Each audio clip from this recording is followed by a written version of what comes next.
ఖమ్మం జిల్లా కూసుమంచి మండలంలో రెవెన్యూ శాఖ మంత్రి పొంగులేటి శ్రీనివాసరెడ్డి పర్యటించి పలు అభివృద్ధి కార్యక్రమాలలో పాల్గొన్నారు. ఈ సందర్భంగా ఏర్పాటు చేసిన సభలో ఆయన మాట్లాడుతూ రాష్ట్ర ఆర్థిక పరిస్థితి బాగోలేకపోయినా ఎన్నికల సమయంలో ఇచ్చిన హామీలను అమలు చేస్తున్నామన్నారు. కాళేశ్వరం ప్రాజెక్టు కడితే లక్షల కోట్లు దండుకోవచ్చని ఆనాటి ప్రబుద్ధులు ఆలోచన చేశారని విమర్శించారు.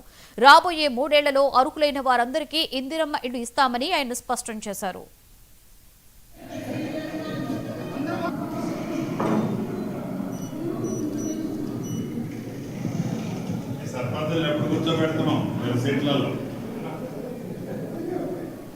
పాటు హాజరైన గౌరవ అడిషనల్ కలెక్టర్ గారు, additional collector local bodies, revenue అధికారులు, ప్రింట్ అండ్ ఎలక్ట్రానిక్ మీడియా మిత్రులందరికీ మనస్ఫూర్తిగా హృదయపూర్వక నమస్కారం.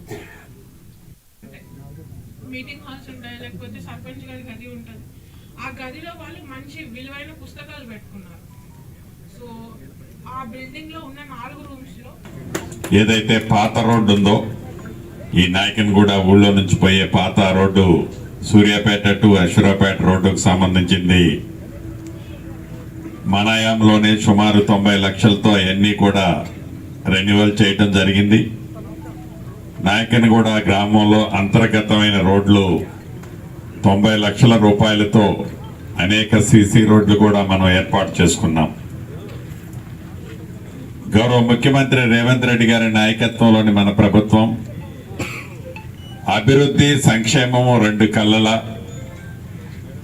రాష్ట్ర ఆర్థిక పరిస్థితి బాగలేకపోయినా ఆనాటి ప్రభుత్వము 8,19,000 కోట్లు అప్పు చేసిన ఇచ్చిన ప్రతి మాటని పేదవాడికి అందించాలనే తాపత్రయంతో ఆనాటి ప్రభుత్వం చేపట్టిన సంక్షేమ కార్యక్రమాలు మంచి వాటిని ఏటిని ఆపకుండా ఎన్నికల ముందు చెప్పిన మాటలో భాగంగా ఆడబిడ్డలకి ఉచితంగా 200 యూనిట్లు ఉచిత కరెంటు, ఆడబిడ్డలకి 500 రూపాయలకే గ్యాస్ మద్దతు చాలా మందికి ఇచ్చే కార్యక్రమం. ఏదైతే పాత రోడ్డు ఉందో, ఈ నాయకన్గూడ ఊళ్ళో నుంచి పోయే పాత రోడ్డు సూర్యాపేట టు అశ్వరాపేట రోడ్డుకు సంబంధించింది మన హయాంలోనే సుమారు 90 లక్షలతో అవన్నీ కూడా రెన్యువల్ చేయటం జరిగింది. నాయకన్గూడ గ్రామంలో అంతర్గతమైన రోడ్లు 90 లక్షల రూపాయలతో అనేక సీసీ రోడ్లు కూడా మనం ఏర్పాటు చేసుకున్నాం. గౌరవ ముఖ్యమంత్రి రేవంత్ రెడ్డి గారి నాయకత్వంలోని మన ప్రభుత్వం అభివృద్ధి సంక్షేమము 2 కళ్ళల. రాష్ట్ర ఆర్థిక పరిస్థితి బాగలేకపోయినా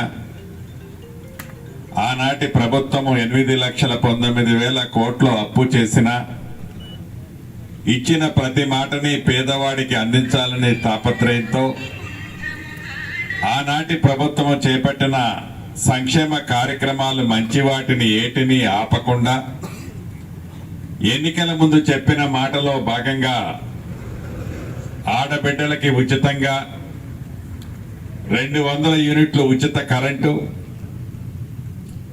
ఆడబిడ్డలకి 500 రూపాయలకే గ్యాస్ మద్దతు చాలా మందికి ఇచ్చే కార్యక్రమం. ఏదైతే పాత రోడ్డు ఉందో,